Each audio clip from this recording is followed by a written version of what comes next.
had my interview with Marie White, the creator of the Mary L. Tarot, and that was an awesome interview. So I'm so appreciative that she was able to make time for me and talk to me about the deck. So I thought it's been a few days now, I thought I would go ahead and look through the cards again and just pull them out and just, the ones we talked about. So she really liked, much better. She really liked this card. The Magician actually is in the tower right there. The birds, the whole composition of this one is really nice. If you look closer, there are runes on the bricks, as well as roses. The whole composition, I do like this card now that she brought it, pointed it out. It's so awesome to talk to the creator of a deck. It really puts another level of understanding on the deck. She liked this card. She showed this card. And looking at this, she said one of her favorite artists is Klimt, and you can see sort of a Klimt influence here, but also the goddess Nut here, almost stretching across the sky. The lion is holding her, and there's a snake, the infinite snake, which is also featured, the Ouroboros, on the back. Ouroboros, there we go, Ouroboros, is an infinity thing. I mean, the depth of this deck is amazing. She liked this card. So this one is a snake. It's like an albino snake with a green eye. The crow has a green eye. The crow has an emerald in its mouth. You can't tell if the crow is being strangled by the snake or just being entwined by the snake. She said that these two cards, Five of Swords and the Five of Discs, are almost like they're related. So they create a family. We have a woman with the babe in her arms. And she has the owl surrounding her, and the man with like braided, ropey snake hair. It actually looks like snake. They are snakes, actually. Now that I see it, there's a snake head, there's a snake tail, snake heads. He has hair of snakes.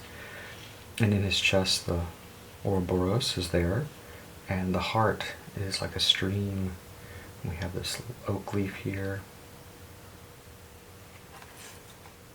She said she wasn't happy with this card, and this is one of the cards that was changed in the deck. She said she was sort of in a selfish, dark place. I think that's what she said. And the new one, she's still not 100% with the way it is, but it is what it is. And I thought this one, there's two emaciated children being grabbed and put up to breasts, and so we have all the things here going on, and it's you can see this does look like a very sort of dark place to be. Even the face on the Hierophant is one of sort of sorrow and maybe regret. And she said it didn't quite really convey what she wanted to. The Eight of Discs, I love this card. I mean, it really is a cool card. And I had shown this to a friend, a student worker, and she loved this card. She thought it was very cool. She loved the red, but this one, the Georges Seurat painting, the Sunday Afternoon on Grand Jot Island, I think. I forget what it's Sunday Afternoon. There's a little girl that's standing there, staring at you, and she's in white. It's intentionally she's staring at you. That painting's also featured in Ferris Bueller's Day Off. It's the one that his friend is staring at in the art museum. That painting. She changed this one, and this one, I love this one, but the bird is rendered amazingly well as far as anatomy, and having worked with pigeons and held pigeons and seen baby pigeons and fed pigeons. My great-grandfather had tons of pigeons. You know, it looks like a dove, but pigeon, dove, they're all sort of related birds. Executed extremely well. Flight feathers and everything, tail feathers. But those swords, I think I get, even though this is a beautiful composition, I think I get why she changed it. And I don't have the second edition, but I don't think I'll get it, because I do sort of have an attachment to this deck, and you know, it would just be the extra cards in the updated book. We mentioned this one, the Geiger influence. This was one of the first cards she said she made. Really sort of, wow, just a deep card, the purple. There, it's a very sort of sci-fi kind of. You can see this on the cover of a you know, science fiction novel. Amazingly executed. Let's see. Let me flip through the cards really quick. I had pulled them out. It's funny, this deck, to be honest, to be completely honest, I'm not a huge fan of the major arcana. It's the minor arcana that makes the deck for me. It really does. Let's see, the wands. The way it's organized is interesting, because when you get it, the aces are all together, the twos are all together. I love this. This card's really, really nice. This one too. I mean, the Owl of Athena on the coin, the coins on the eyes. That's so much mythology. We could have talked about so many of these cards. This one seems like it almost doesn't belong. This sort of, you can't tell if those are smoke towers or, you know, what's going on. Rain shower, lightning strikes. Pretty cool. I love this one. I'm just attracted to that. Amazingly beautiful. We got the beautiful columns up here, towering, the white and the black columns. And the Salve Coagula.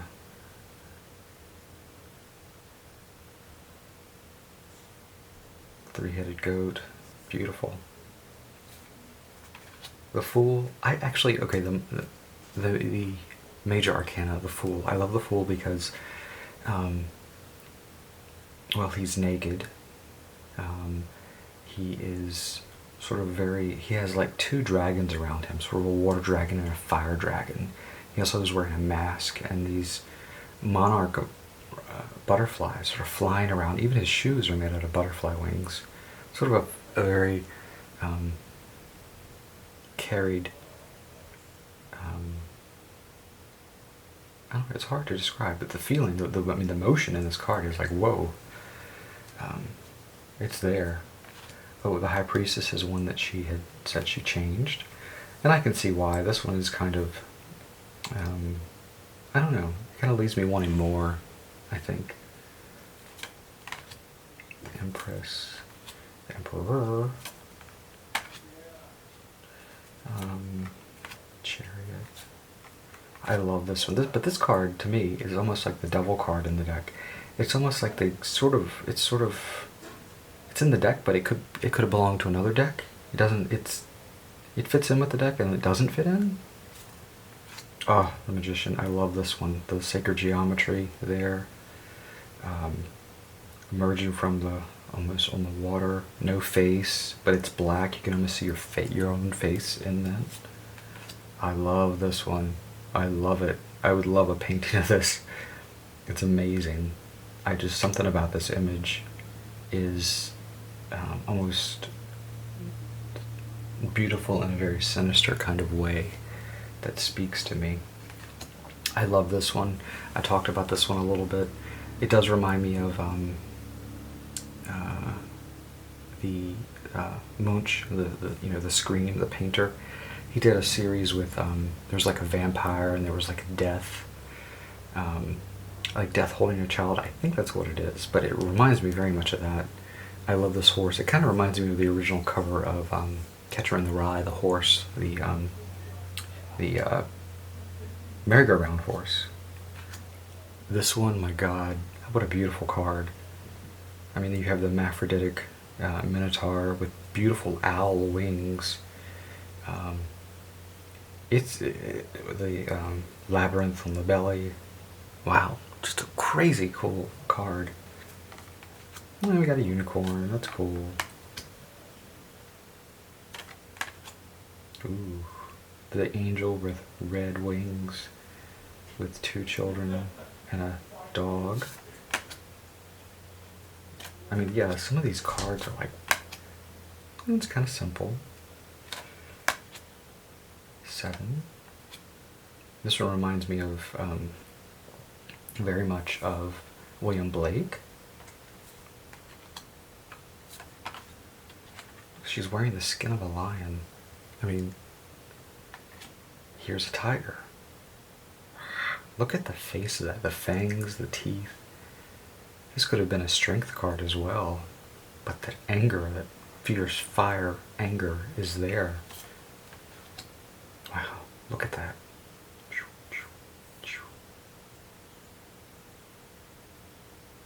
To dry land, wet. I love this one too, the baboon. The 2 columns, we have a stairway going off into the sun, we have the scorpion, we have the ankh. Again, wow, look at that composition. I mean, she's so talented as a painter. This one, I mean, it looks like pestilence on a horse, you know. This one, this it says Mary, and then we have the sort of sword, the dove, the lilies, beautiful roses. So we have the tattooed woman, little baby.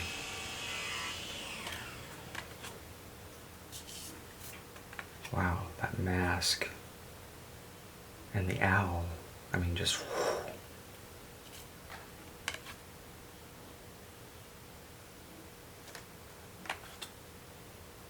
That's the Buddha card.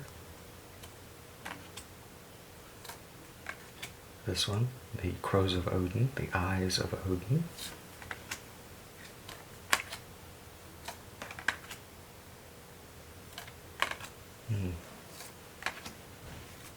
And this one, I love this one, the King of Discs. He's the, if you're reading the book, he, well, he masturbated, and I love how his tongue is coming out at the apple. He's just, wow, just really cool card. I like him. So Nunos, it looks like just this goat, deer man. Okay, so she talked about the book, and so I did want to kind of mention the book and look at the book. It's a decent book. It's the book. I don't see how you could use the deck without looking at the book. It really does have quite a bit of stuff in it. So let's pull up. Okay, the devil. So here she has a quote. I love in here she also has a quote from Rammstein, the German group. They're awesome. The devil is lies, illusions, bondage, addiction, opposition.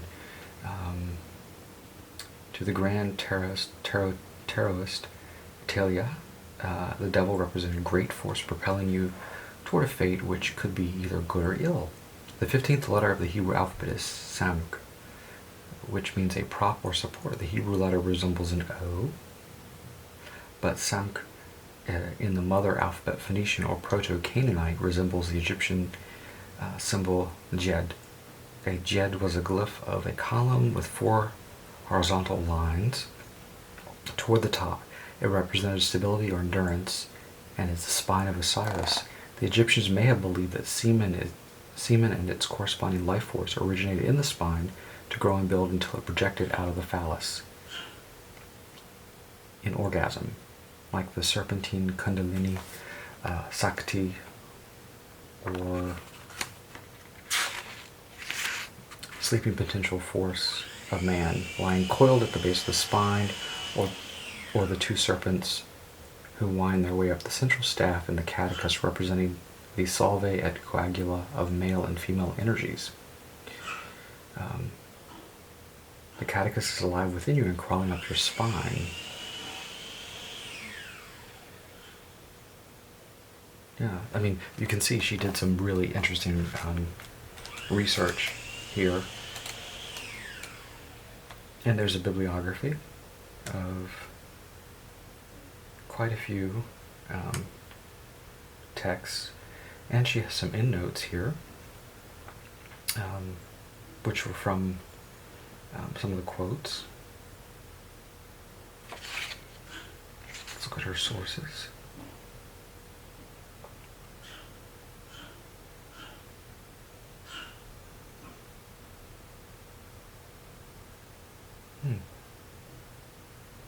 Let's see.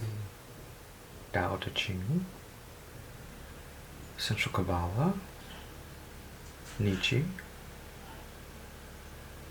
Rachel Pollack, 78 Degrees of Wisdom, Pat Ramstein, Rise. Yeah, she put them there.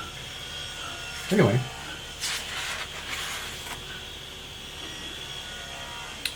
William Blake, Joseph Campbell.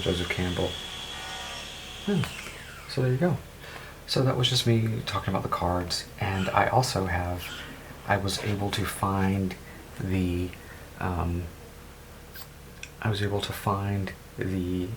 missing footage. It appeared, and then I had to edit it a little bit because it was getting really choppy.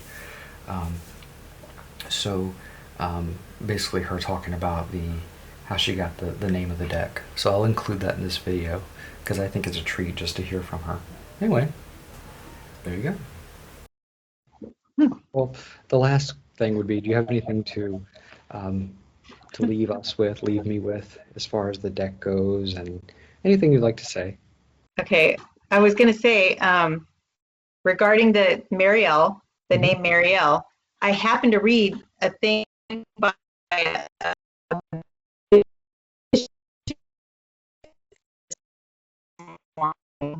and I don't know a lot about so it kind of caught my eye. Talking about the archangels, how they were named, their function. So you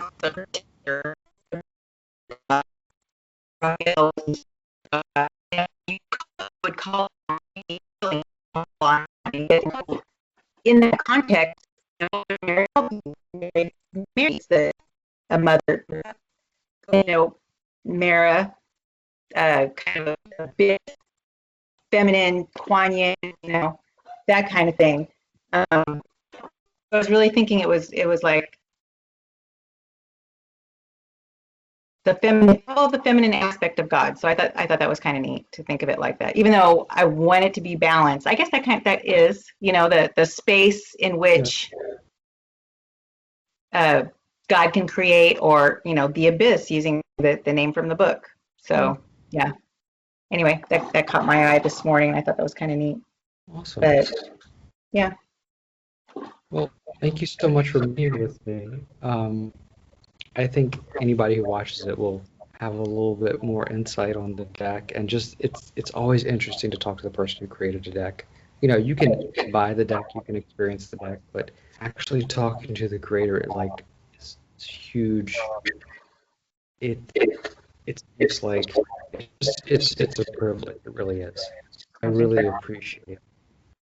I appreciate being able to talk about it, so I love to talk about it. Great. And thank you for having me on. Yeah. I will send you the link to the video, okay, so you'll be able to see it when I process it. All right. Okay. Thank you so much, Marie. Thanks. Thank you. Bye-bye. Bye.